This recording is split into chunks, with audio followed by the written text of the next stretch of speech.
Aguinaldo. At ito po yung unang araw ay tinatawag na dating Malacanang. Malacanang in Nueva Ecija. Ito po yun. Dito yung pinakita sa palabas na Antonio Luna. Ito po yung bahay na yun saan nagpunta si Antonio Luna at ibinigay po yung kanya pong resignation letter kay Aguinaldo. And ito po sa bahay na yun ito ginawa. Tingnan po natin para lumang-luma na po itong bahay na ito. Bigita ko po sa inyo. Ayan po, bahay po ni Aguinaldo yan. Lumang bahay. Ayan po.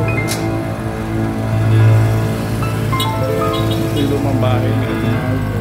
Iputan natin. May iputan natin dito.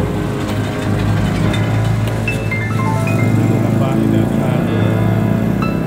Napakalaki po ng bahay. Talaga po hanggang ngayon ay malaki pa po ito. Ganda.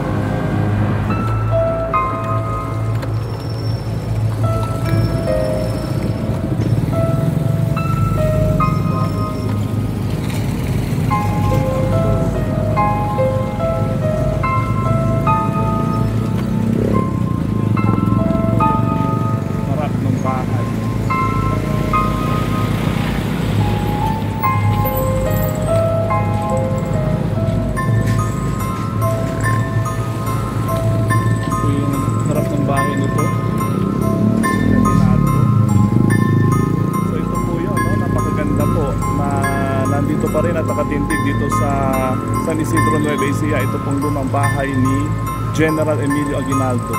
Ito po'y pahingahan niya dito pag nagpupunta siya dito sa Nueva Ecija. Located po ito dito lamang po yan sa San Isidro, Nueva Ecija. Okay. So ito po yung bahay ni Aguinaldo. Dito po yan sa Nueva Ecija. Pupunta po siya dito po siya tumutuloy sa bahay na ito noong panahon ng mga Amerikano. Napakaluma na po nito.